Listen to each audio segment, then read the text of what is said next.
सरकार की लाठी चार्ज कर देंगे, ये तो 2015 में भी धमकियां दी थी, क्या कर लिया? सामने से लाठियां पड़ेंगी।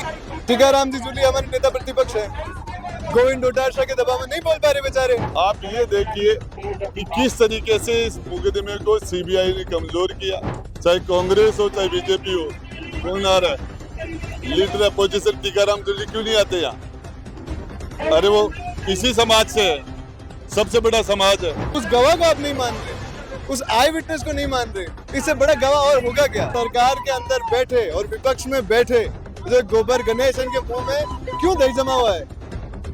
न विपक्ष बोल रहा, न पक्ष बोल रहा, कैसे चलेगा? कैसे ये समाज? सिर्फ वोट नरेश मीणा के सामने कांग्रेस और बीजेपी एक हो गई अंता के अंदर, तो उनको लगा हम नहीं जीत रहे तो तू जीता, ये नहीं जीतना चाहिए। देखिए, मैं उस टाइम में भी था, उस आंदोलन में मैं उस टाइम में था। इसमें कुछ लोग होंगे जो 11 साल पहले उस लड़ाई में हमारे साथ रहे होंगे, उस परिवार के लोग बैठे। जब आधा दर्जन लोगों की हत्या हुई, आधा दर्जन लोगों की, और उसके बाद आप ये देखिए कि किस तरीके से इस मुकदमे को सीबीआई ने कमजोर किया। फिर इसके अंदर सारे सरकारों का सहयोग, चाहे कोई भी सरकार हो, चाहे बीच में 5 साल कांग्रेस की सरकार आई, चाहे बीजेपी की सरकार उस टाइम में थी या आज, लेकिन सरकारों का सहयोग, जनप्रतिनिधि भी कमजोर रहे, ये रिजल्ट है। कि जिस तरह से, क्योंकि आप सरकार में थे, आपने आंदोलन बहुत किए, आप देखे बहुत नजदीक से, कई ऐसे आंदोलन किए आपने बकरे को लेकर, या उनको मुआवजा तक दिला दिया, लेकिन ये सीबीआई में मामला चला गया और फिर भी आरोपी बरी, और इस कोर्ट ने माना कि जो है ये काम तो हुआ है। आपने जज का फैसला पढ़ा क्या? पढ़ना, आप जज का फैसला पढ़ना, क्या लिखा उसमें पता चल जाएगा, पता चल जाएगा। लेकिन सरकारों पर सवाल खड़े होते, प्रशासन पर सवाल खड़े होते कि किस तरह से ये जो पैरवी नहीं हो पाई, सरकार कांग्रेस की रही हो चाहे बीजेपी की रही। इस मामले में दोनों का रवैया खराब रहा, चाहे कांग्रेस हो चाहे बीजेपी हो। कौन आ रहा है? लीडर अपोजिशन टीकाराम जूली क्यों नहीं आते यहाँ? अरे वो इसी समाज से है, सबसे बड़ा समाज है। अरे बाबा साहब की मेहरबानी से 54 आदमी विधानसभा में है, 54, 54 क्या है? तो बड़ा सवाल खड़ा होता है कि आरोप 40 में से एक भी जो है सारे बरी हो जाते हैं, एक भी दोषी नहीं है क्या कांड होने के बाद? आप उस फाइल को देखोगे तो आपको पता चल जाएगा। जानबूझ के बदनीयत से, जानबूझ के इस मुकदमे में सजा न हो, शुरू से उसी तरीके से चला गया। आप मुझे बताइए, जब घायल जिंदगी और मौत की लड़ाई हॉस्पिटल में लड़ रहा है, फिर उस घायल के बयान क्यों नहीं लिए? जब वो मरने की स्थिति में है तो डाइंग डिक्लेरेशन होता हो, वो क्यों नहीं किया? उसका क्यों नहीं किया? कौन करता? पुलिस करती। मिली भगत से हुआ सारा। 100%। हमारे साथ शिवम गुड़ा है। डांगाबाज के हत्या के आरोपियों को लेकर आज यहाँ धरना चल रहा है शहीदी स्मारक पर। ये पहुंचे हैं, इनके पिता भी यहाँ पहुंचे हैं। लगातार जो है ऐसी जब घटनाएं होती है तो पहुंचते हैं। ऐसे में एक दर्दनाक घटनाक्रम हुआ था, जो आरोपी बनाए गए उनको निर्दोष साबित हो गए, वो हत्याकांड हुआ, दोषी तो कोई होगा। आप क्या समझते हैं इसको? क्योंकि आप उस टाइम आपने देखा होगा, आप छोटे होंगे, लेकिन आज इसकी परिणति को आपने देखा कि किस तरह से कोर्ट में ये बरी हो जाते हैं। हत्याकांड होने के बाद बड़ा सवाल खड़ा होता है। देखिए, सवाल सिर्फ न्यायपालिका पे नहीं, ये तो हमारे पूरे लोकतांत्रिक सिस्टम पे खड़ा हो गया। मैं तो ये पूछना चाह रहा हूँ कि जब ये नरसंहार हुआ तब सबसे बड़ी लाइन कोर्ट ने जो लिखी है कि सबूतों के अभाव पर सभी आरोपियों को बाइज्जत बरी किया जाता है। तो भाई साहब, जब कोई ऐसे कोई कांड होता है, नरसंहार होता है, उसमें सबसे बड़ा गवाह तो आई विटनेस होता है। जब जिन लोगों ने अपने भाइयों की आंखों में सरिये घुपे हुए देखे हैं, ट्रैक्टरों से कुचले हुए देखे, हाथ पे टूटे हुए देखे हैं, जिन्हें खुद के भी टूटे थे, तो अजमेर हॉस्पिटल में भर्ती थे, उनके गवाह, उस गवाह को आप नहीं मान रहे, उस आई विटनेस को नहीं मान रहे, इससे बड़ा गवाह और होगा क्या? ऐसी कौन सी ताकतों से डरती है ये सरकार और ये सिस्टम, जिसने न्यायपालिका को, जिसने प्रशासन को, जिसने सरकारों को झुका दिया है? कांग्रेस बीजेपी दोनों की बात कर रहा हूँ, बीच में दोनों ही आगे चली गई है। प्रोसिक्यूशन की जिम्मेदारी सरकार की होती है, इस पीड़ित पक्ष को न्याय दिलाने की जिम्मेदारी, इसका पक्ष रखने की जिम्मेदारी सरकार की थी। अटॉर्नी जनरल सरकार का हिस्सा है, असिस्टेंट अटॉर्नी जनरल सरकार का हिस्सा है। कलेक्टर जब भी किसी जिले में लगाया जाता है तो उस सबसे प्राथमिक कार्यों में से एक उसका है कि उसके जिले में, उसकी डिस्ट्रिक्ट में ऐसे कौन से मामले चल रहे हैं, ऐसे कौन से जघन्य अपराध हुए हैं, हत्याकांड हुए हैं जिसका प्रोसिक्यूशन उसके नीचे चल रहा है।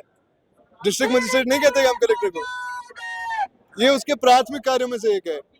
उसके बाद में सरकार के अंदर बैठे और विपक्ष में बैठे जो गोबर गणेश इनके मुंह में क्यों दही जमा हुआ है, न विपक्ष बोल रहा न पक्ष बोल रहा, कैसे चलेगा? कैसे ये समाज? सिर्फ वोट की राजनीति है, सिर्फ वोट लेने के लिए लोग हैं, वैसे उनको काम, अगर न्याय की बात हो तो आगे नहीं आते। 100% यही है। मुझे आप एक चीज बताइए, राजस्थान में क्या 35% से ज्यादा शेड्यूल कास्ट नहीं है क्या?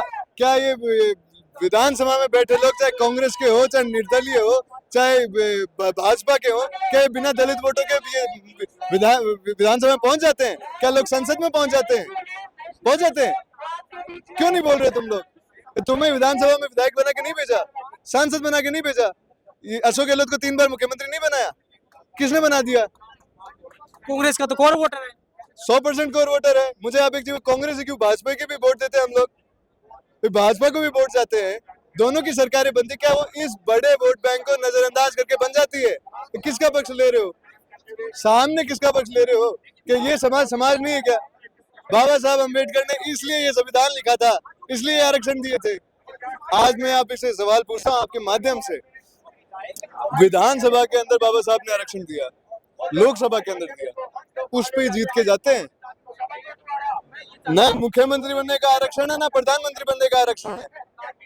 मायावती के अलावा किसी ने भी, किसी भी दलित मुख्यमंत्री ने अपना 5 साल का कार्यकाल पूरा नहीं किया पूरे देश में। मायावती ने वो बहुजन समाज पार्टी ने, दलित समाज ने अपनी खुद की पावर ताकत बना के यूपी पे कब्जा किया था, विधानसभा बनाई थी।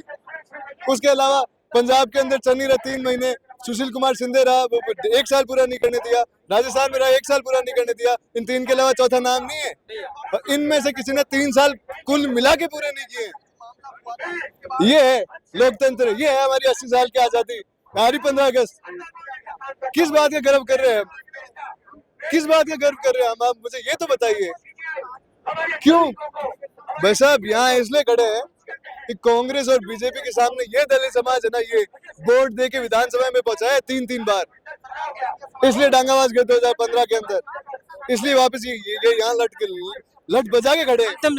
इनके साथ खड़े रहेंगे आप लोग? 100% खड़े रहेंगे। अरे सरकार की लाठी चार्ज करते रही है, ये तो 2015 में भी धमकियां दी थी, क्या कर लिया? सामने से लाठियां पड़ेंगी। दोनों ही सरकारों ने शोषण किया, वोट लिया और कुछ किया नहीं। हमारे सामने ये चीज 11 साल, और ऐसे कितने ही मामले हो चुके हैं। हमें झुंझुनू में 6-7 मैं बता देता हूँ, सीकर में बता देता हूँ, दबा देते हैं वहीं के वहां, उठने आगे नहीं आने देते सड़क पे, मारने वाले भी वही, पंचायती करने वाले भी, न्याय दिलाने अन्याय करने वाले, कैसे चलेगा? क्या ताकत है ऐसी जो इनको इस हिसाब से यार क्या है? मुझे लोग डायरेक्ट फैसला लेने लग जाएंगे तब कहाँ जाएगा इनका लॉ एंड ऑर्डर? जब इनको न्यायपालिका में नहीं मिलेगा न्याय, पुलिस इनके साथ में जांच निष्पक्ष नहीं करेगी, जब लोग विधानसभा लोकसभा में इनकी आवाजें नहीं उठेंगी, तो ये लोग, इनका आदमी मरेगा, सामने वाले का नहीं मार देंगे? क्यों नहीं मारेंगे? जो अभी दिल्ली और जैन चीजें, ये तो आंदोलन चले, आंदोलन था, मैं तो घटना की बात कर रहा हूँ।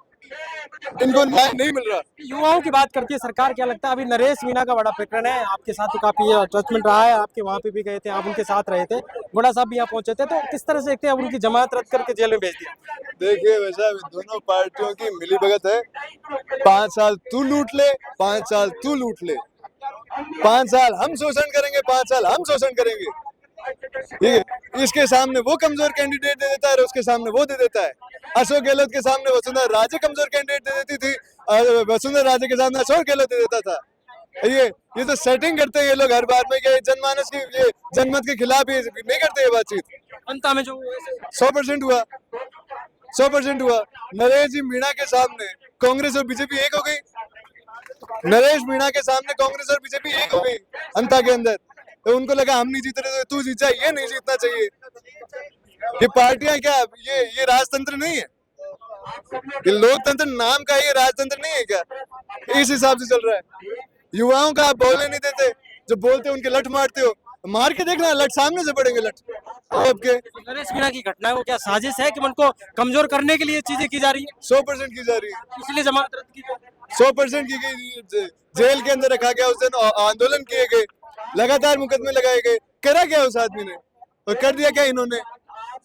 मुझे बताइए भाई, आदमी इनके मरे डांगावास में, और 302 का मुकदमा भी उन्हीं पर लगाया जिनके आदमी मरे। इससे बड़ी विडंबना क्या होगी? पुलिस ने कहा नरेश मीणा के लिए कि शर्तों का उल्लंघन किया, जो वो झालावाड़ में हादसा हुआ था उसके लिए गए थे। क्या शर्तों का उल्लंघन किया? ये लोकतंत्र में अपनी आवाज रखना ये संवैधानिक राइट है। शर्त लगाने वाली सरकार कौन होती है? क्या झालावाड़ की वो स्कूल जिसकी छत टूटी उसकी मरम्मत नहीं कर देनी चाहिए थी? अरे मुझे बताओ, बच्चे मर जाते हैं, बकरियां उनके उसमें देते हो, ये छेड़ने का काम नहीं है, ये परेशान दुखी करने वाला काम नहीं है। उसके लिए वो आदमी बोला क्या गलत कर दिया, क्या गलत कर दिया? और कौन सा कोई बीजेपी वाला बोला, कौन सा कांग्रेस? नगर पंचायत और पंचायत चुनाव में ये सरकार को आप दिखाएंगे कि किस तरह से जो दावे कर रही है सरकार? देखिए वैसा भी ये तो जनता को दिखाना है। मैं तो कहता हूँ इन दोनों को ही ना, अपने खुद के लोग जिताओ। आज कांग्रेस को हम नहीं देख रहे क्या? टीकाराम जी जूली हमारे नेता प्रतिपक्ष है, गोविंद डोटासरा के दबाव में नहीं बोल पा रहे बेचारे। टीकाराम जी जूली गोविंद डोटासरा के दबाव में नहीं बोल पा रहे बेचारे, बोलने ही नहीं देते वो लोग। वो कह रहे थे कल मैं गया था, कहाँ गए थे? इनके वहाँ टांगा कहाँ दिखे? हम तो नहीं दिखे। गए थे। आए थे तो यहाँ पे भी आना चाहिए, क्यों नहीं आना चाहिए? इनके बीजेपी के प्रदेश अध्यक्ष आदिवासियों के लेकर रहे हैं कि आदिवासियों का जो दिवस है वो सिर्फ एक तरह के ऐसे ही है, इसका कोई वो नहीं है, यूएनओ में दिया गया था। देखिए यार, अब ये मुझे तो मालूम नहीं कैसे लोग कैसे नहीं लोग बैठे हैं। ये विधानसभा को जब मैं मेरे पिता जाते थे और मैं देखने जाता था कैसी चलती है, हकीकत बता रहा हूँ। आप उसको देख लो, आप कोई से भी, आप ये बोलो कि यार ये लोग हमारी राजस्थान की तकदीर तय करते हैं, ये ऐसे लोग अब जैन जी का जमाना आ गया। 100% है। देखिए ये थे हमारे साथ शिवम गुड़ा, जो पूर्व मंत्री राजेंद्र गुड़ा के हैं, और इन्होंने खुलकर कहा कि किस तरह से डांगावास में जो हत्याकांड हुआ उसके लिए दोनों ही सरकारें, कांग्रेस और बीजेपी, दोनों ही नेता जिम्मेदार है। वोट ले लेते हैं लेकिन पैरवी नहीं करते। सिर्फ वोट की राजनीति नहीं चलेगी, आने वाले वक्त में इन्हें सबक सिखाएगी जनता। और कहीं ना कहीं इस बात को लेकर उन्होंने जोर दिया है कि दलितों के लिए दोनों ही पार्टी केवल वोट की राजनीति करते हैं, करते कुछ नहीं है, कांग्रेस हो या बीजेपी। पॉलिटिकल पंचायत के लिए नरेश मीणा के लिए भी इन्होंने बहुत कुछ कहा कि नरेश मीणा को भी इन्होंने जमानत की एक साजिश के तहत किया गया, आवाज दबेगी नहीं। पॉलिटिकल पंचायत के लिए कैमरामैन राकेश के साथ अशरफ।